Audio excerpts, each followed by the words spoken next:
I noticed this recently when I was reading a discussion on some of the D&D based forums, but it came to me that world building changes your mind forever.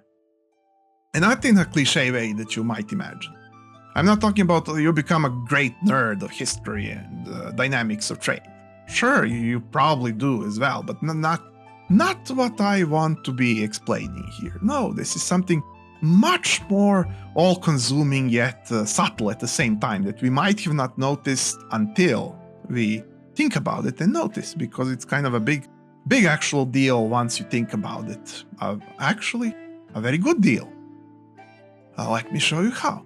Before world building, you do not absorb everything at the same angle as with world building at your mind. Once you get really into world building, after decades perhaps, probably sooner, but you know, it takes a while to get really that automatic with it. But once you get to it, then you hear about that particular opera being popular with, say, that group of people during those decades of time in history, and then you suddenly have greater understanding of why these people might have gotten into that due to this and how this is enjoyable. And, you know, it sparks a joy in you, which is a good thing for learning because reward creates good memory. So when you feel that slight burst of happiness that you understood a context, a time, a place, a memory, a feeling for an individual, then for a group and so on, and simulated interactions that are more certain, because you don't want to assume too much. That's what we learn as good world builders, that we don't want to over-assume. We don't want to shove people into cliches too hard. We don't want to over-emphasize certain things. We do not want to over-assume. No, we want to make safe theories and then test them. Also, we want to make several theories and say, probably because of this, but maybe because of that. Also, that other thing is probably true, but maybe not.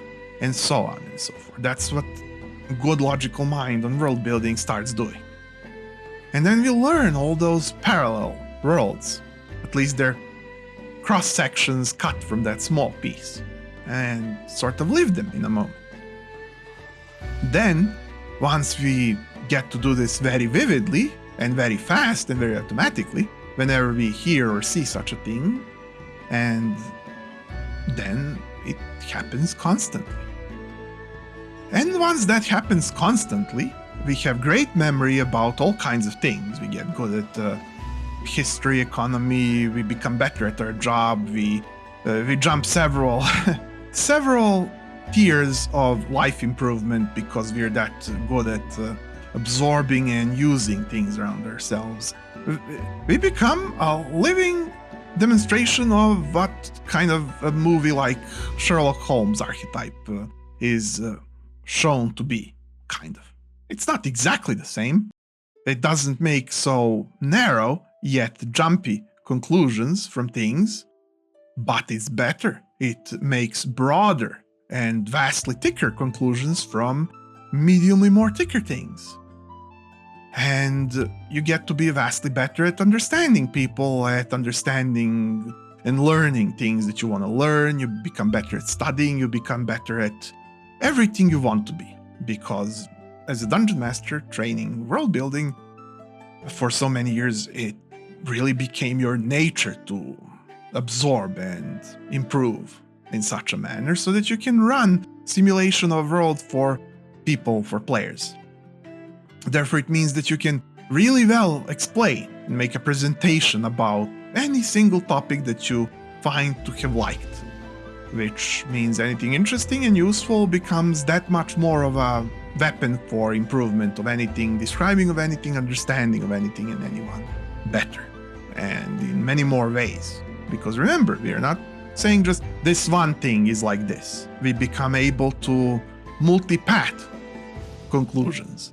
We can have 3, 4, 10 conclusions for everything, as opposed to regularly, I always hear people thinking just one thing, and they're always convinced about one thing. They don't have fast and acclimatizing, improving, growing multi-pathed theories about everything because they just stop at the first thing that they think is the best thing, as opposed to competing your best things in yourself until you achieve better things. That's actually where the improvement comes from. When you have sort of a competitive environment, then your conclusions always grow.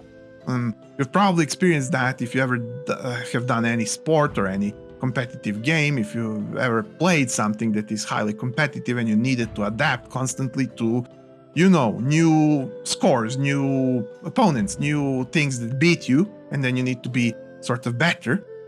So when you have multiple theories about everything, and they're good and solid and they sort of grow by themselves, they compete with each other automatically, and then you get better conclusions. It's almost as if you talked to all those people and seen all those places, more or less. Of course, it's not be-all end-all for everything, and it is simulated, so you should be aware that your mileage may vary, but as I said, the mind just grows to envelop new ways of competing with itself, therefore giving you new opportunities constantly. And I feel this is one of the best things that has happened to me personally, to have grown through world building over decades. That's something that I consider has been one of the greatest things. Hopefully it doesn't sound like too much boasting into thin air, and is maybe useful or unique to you, adventurer. So if you did find it useful or unique, maybe you can spare me a click and I could see you here next, or even every week, because every week I have more new such things for you. I make them myself. I'm M, and welcome to dMTable.